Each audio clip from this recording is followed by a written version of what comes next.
Hi YouTube. So I just made a video. I'm back to make another one, obviously.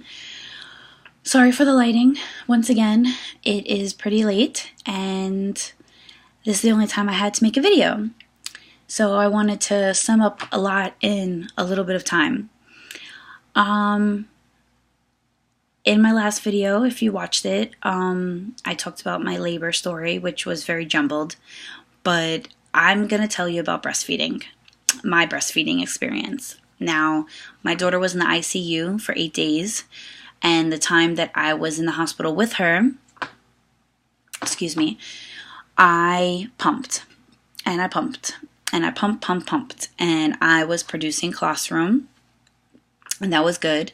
And after they discharged me, I had, the 7th, the 8th, the 9th, that Sunday after they discharged me, my milk came in. And if I missed one pump, they were killing me. I had ice packs on my boobies. Like, they were so hot. But everything's back to normal now. My daughter's 5 weeks old. And around, I'm going to say, when she turned, no, not even when she turned 1 month, like a week after we brought her home, I couldn't keep up with the pumping because she wasn't latching, and it was either pump or eat and sleep. I opted for eating and sleeping. I still pump occasionally, like once a day maybe I'll pump, or, maybe once in 3 days I'll try to pump, but it's really not, she's not latching and it's not working out. But I really think that the reason that she got better so quickly was because of the doctors and because I was giving her breast milk like crazy. She didn't have any formula. The only thing she had was my breast milk up until she got out of the hospital, which was a couple of days, I'm gonna say 2 weeks after she was born. Let me see. 3 weeks. 3 weeks after she was born, she got out of the hospital. And like I said, it was either pump or sleep and eat. And I got my, me and Christian, I don't know how he finds me attractive right now, but we started having sexual intercourse again, and he finds me even more attractive. I think it's because I gave birth to his child and he was there through it all. But yes, so he won't go near these things. It's so funny. He's like, they belong to Elizabeth. He's hilarious. I love him so much. But off topic. I was so way off topic. But let me cram in the fact that I went to the hospital today and why I'm making a video so late at night. Like right now it's 5 o'clock in the morning.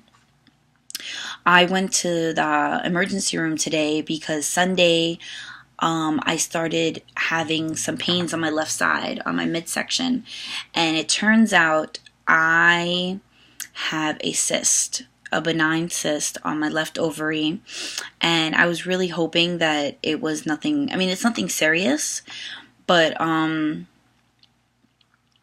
yeah, I have a benign cyst on my left ovary, and this shit is painful. Like, I thought that I just took it a little bit too far and I wasn't taking it easy after my C-section, because it's like, how are you going to tell someone to take it easy after their C-section? I have to lift a stroller, I have to lift a car seat, I have to lift a baby, I have to walk a 95-pound dog. She doesn't pull me, but it's like, how do you tell someone to take it easy after a C-section? So that's why I was in the hospital today, and that's why I get to make a video right now. But I will say this, back to breastfeeding.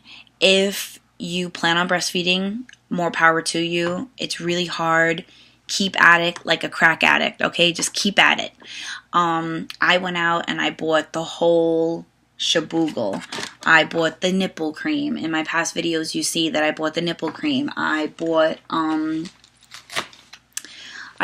of these booby bras, which is really, really, I like it. It's by Lancino. And for the most part, when I do pump, I really, really like it because I don't have to have carpal tunnel and just sit there or like do one and then do the other.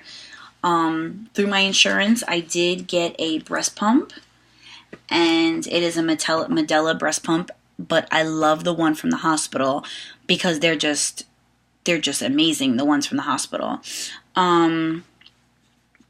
If my breastfeeding journey changes and I decide to pump more, if I have the time, because she does sleep a lot more now, and we have a schedule on when she eats and when she, sleeps,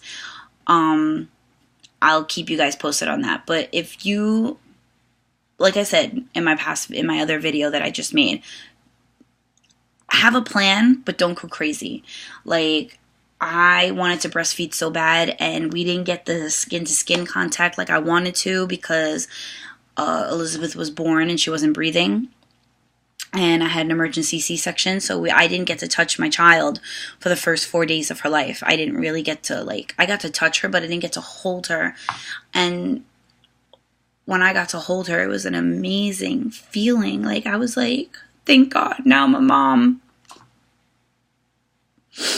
But I went out and I bought a boppy, and we use the boppy now because she's getting a little heavier, thank God.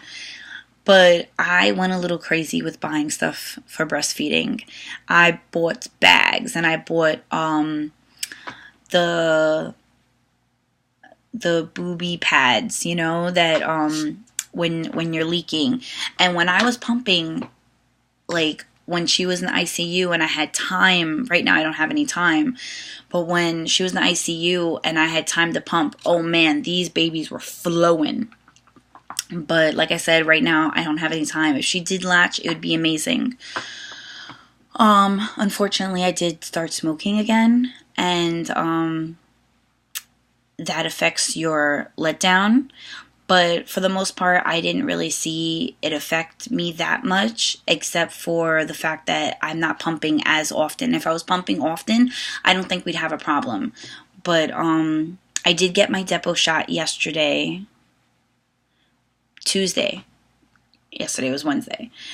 Tuesday, I got my depot shot.